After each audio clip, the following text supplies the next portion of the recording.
Disney's latest live-action remake, The Little Mermaid, premieres in theaters this week, and every time one of these films comes out, there's a great conversation about what should Disney remake next. For me, I always find that they should take gems that maybe didn't get the love or the popularity that they should have gotten, or maybe there's just some unique ones that I'm like, okay, that film could be pretty cool in live action. So in today's video, we're going to be talking about the 10 films that I think we need in a live-action remake. Now, as a point of reference, I love every single one of these movies animated form, but I always feel that maybe a live action interpretation of these would be pretty damn cool. Make sure to leave your thoughts down below, and without further ado, let's get into this. As a point of reference, no film currently being filmed or has already been filmed is going to be on this list. There might be some that we've heard rumblings or rumors, or we know that someone is working on, but there's been no further development on them. I mention that because at my number 10, we have Hercules.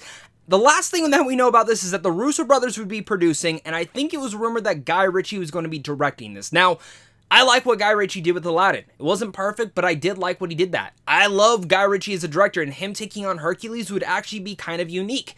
Hercules, for me, is a character that instantly could work in live action if you specifically adapt what is there, and to see all the creatures, the characters, and this itself, the mythology, all built in the live action, I think would be one of the coolest things that we could possibly get in this. It's one of the things that I always put into the frame of this, is how would this animated film look in live action? And the way that I can visualize it is something that would still look pretty damn cool and not really take away from the animated form. This was actually a harder list to make than I was expecting, because some of the films I'd be like, oh, that'd be cool to get a live action film of, but as I started to think about it, I'm like, but it's really hard to surpass what the animated film did, because certain films really do work just in the pure animation medium. But I do believe that Hercules could work in this, and easily I think it's arguably that this version of Hercules that we've already seen is the best version. So imagine adapting that, bringing him over, and infusing him with all these unique characters like Hades, Zeus,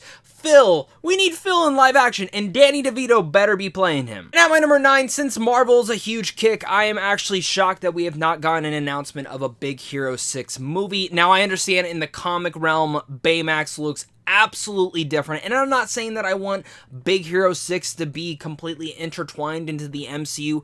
I don't want that, actually. I want Disney to just bring these characters to life. I would have preferred an animated sequel in movie form, not television, but as we are here right now, it just seems that this film did not get the fair shake that it deserved, and while it did make some good money at the box office, it's one of those films that when I talk to general going audience people, it seems like a lot of people miss this one in the theaters, and it is kind of disappointing to hear that. The cast of characters in here is excellent. Baymax and Hero are two of my favorite Disney animated characters that we've gotten in a long time. So, woo-hoo! And all the changes that they made from the original Marvel comics, I actually think works. I remember when this film was announced, I rolled my eyes thinking, really, this is what they're going to do? And it honestly hit the mark. The way that I can look at this is that they wanted to adapt this into live action. There's a lot of unique ways that they could do it and bring it into fruition, specifically with Baymax, Hero, and all the different characters and their powers, and being able to see those power sets in a San Francisco live action world. That would be awesome. I can only imagine the possibilities of the cinematography that you could absolutely have in a live action film like this, and I think it'd be kind of unique. A lot of these live action films that they've kind of been remaking all have those original songs and things like that. This would be one of the ones that doesn't have that, and I think it would be grand. My number 8 is Meet the Robinsons. Originally, I did not have this on my first rough draft of doing this top 10, but as I started doing and more investigating, this is another one of those films that has a unique idea, a great message, but for me, never got the fair shake. And I'll even be honest, I never saw this one in theaters. I've probably only seen Meet the Robinsons once or twice in my entire life, and I grew up when Disney animated films like this were coming about and should have been the more idealistic way for me to go and see something. And Meet the Robinsons, when I finally caught it at home, I remember watching this and being like, this is a very deeply emotional film. And while we've seen countless Disney stories with orphans and adoption and stuff like that, this is one that I think tackles it in the most realistic manner, if you take out the sci-fi stuff, but the sci-fi elements itself adds to a futuristic storytelling, and it would combine the VFX and imaginative stuff that Brad Bird tried to do with Tomorrowland and connect it with a story like this, and specifically two central characters that are absolutely adoring. This could be one of those films that works in such a stride, and specifically its message itself I think would be very wonderful. Now, my number 7 is Brother Bear, and I was trying to do my best of not doing a lot of these animal-focused ones, because we saw how that worked with The Lion King, and I thought it devoided any emotion because of how realistic those animals looked. So that's why, like, the Fox and the Hound won't be on this list, and, like, the Rescuers. But looking at this, Brother Bear was the one that I was like, but that's a film that didn't get a fair shake. It's a film that I think deserved a little bit better. You had Joaquin Phoenix playing one of the main characters in here, and that was something that I really loved. And I look at this and I'm like, I think you could get it to work.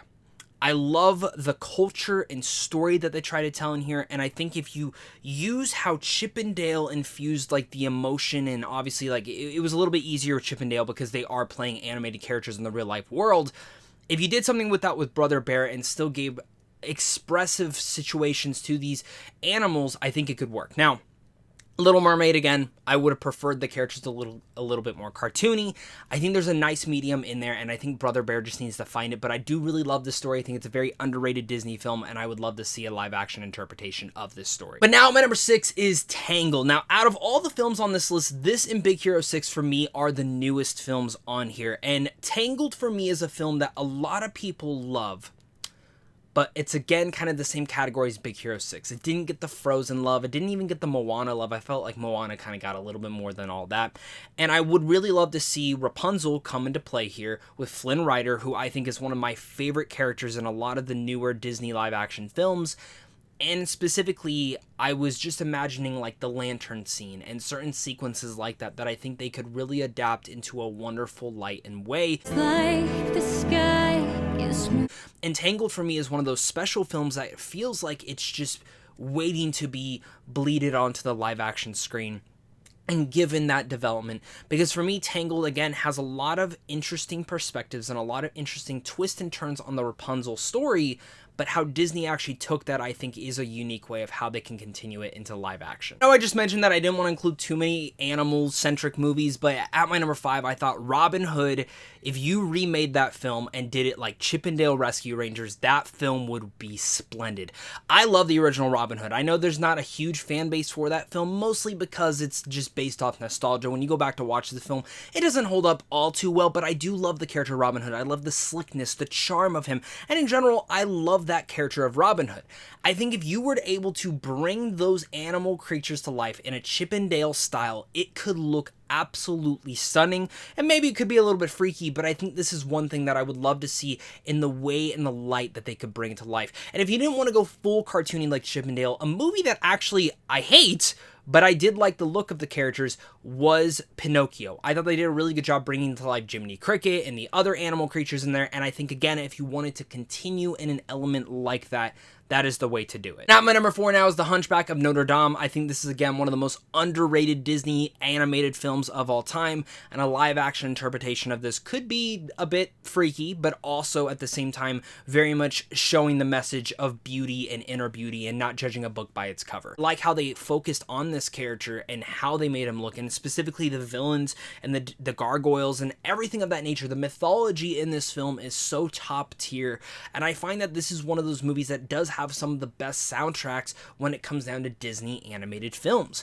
I would love to see how they would be able to infuse this into live action, and I actually think it is one that could be really much, maybe even bettering the original. I think you'd have to get like an amazing director in that, and I actually think one that would be quite underrated in this situation would be Gore Verbinski. My number 3 is The Black Cauldron. Now, I'm going to be honest, The Black Cauldron is not one that I grew up too much on. It is one that I actually didn't watch till I was about 15 or 16 years old, and when I jumped into it, I was like, wow, this movie is insanely dark, it's insanely different, and it kind of feels like a darker version of the Sword in the Stone world that Disney had set up in that film. But The Black Cauldron, for me, is a film that I think when we look at what I want Disney to do, there is actually an argument to be made that this could be turned into live action, or maybe even a live action series on Disney+. And there's so much world building, so many cool characters, and in general, so many cool situations that you could actually infuse into there. And again, I'm not saying this is like the Game of Thrones of like Disney, because it's not at all. That's not what The Black Cauldron is. But the world itself kind of begs and asks to be explored a little bit deeper. And this film is so short, it's so simple. I watched The Black Cauldron, I'm like, this is a freaky ass movie that I would love to see turned into live action. But now jumping into my last two, this one could go interfused. It could be your number 1, it could be your number 2, but I think a lot of us have kind of just been begging for this, and at my number 2, it's Atlantis. I think Atlantis has one of the most set of likable characters that Disney has ever produced. I also think that this is one of the most underrated Disney animated films of all time. It did not get a fair shake at the box office. It failed at the box office. And I personally still do not understand why, because this film was absolutely gorgeous top to bottom, and it is one of those movies that explores one of the adventure-centric aspects that you need. Now, with Indiana Jones ending later this year, yes, I don't believe that. I fully believe that we will get a reboot of Indiana Jones in less than 20 years, because that's just how Hollywood works, and maybe you will agree, maybe you won't, but I've always thought that they should make that into a Bond-type character, recast, make new films, go back and forth, do whatever. Atlantis is a film that I think Disney is needing their own action, adventure-centric story that they've wanted, and they've been trying constantly. They tried it with Jungle Cruise, didn't really work. They had it with Pirates of the Caribbean, but obviously Pirates of the Caribbean kind of dipped off. Doesn't seem like they can kind of get a reboot back in there. If you want to bring back something, you get a very talented director in there, you get a talented cast and crew, and you bring Atlantis to the big screen into live action format and truly make everyone absolutely minds blown in such a unique manner. I think there's a lot of cool ideas that you can do with Atlantis itself, and I would be very interested to see this film in live action. We are talking about action adventure series, and we want to add a more sci-fi element to that. That is my number 1, Treasure Planet. I will always say it till I'm blue in the face. This is the most underrated Disney animated film of all time. I would argue that it might be even the most underrated Disney movie of all time. Treasure Planet for me is a film that I will constantly always go back to. It's a comfort film. I love the sci-fi aspect of it. I love the action adventure necessary elements to it all, and I've always loved this movie since I had seen it in the theaters back when I was younger. And I think one of the biggest reasons why I love that so much is due to the fact of how the characters interact, and especially the world. Imagining this film in live action is like the most gorgeous thing that you could ever imagine. And again, just like Atlantis, I think the same thing can be said for Treasure Planet. If you take that risk, you make a great movie. Disney has a successor on its hands. I only think that Atlantis and Treasure Planet have grown over the years in popularity with fans, and of course with kids now discovering it on Disney+. This is one of those series that, again, can go interchangeable. I think you'll either have Treasure Planet number 2, Atlantis number 1, or vice versa. But again, the cast of characters here is unique. I love the main protagonist in here, and specifically his charisma, what he inspires to be. And again, adventure is out there. And I'm imagining it right now. I need Treasure Planet in live action right now. My top 10 films that I feel like we need to be turned into live action if Disney decides to go in that route. Again, like I've mentioned, I love all these animated movies. I just wish some of these got a fair shake and better love, and really much just audience reception, or in general, audience love. A lot of these films have their fan bases, but they're not as high as they should be. So with that said, guys, make sure to hit that like and subscribe button, comment down below your guys' thoughts, and of course, until next time, stay classy.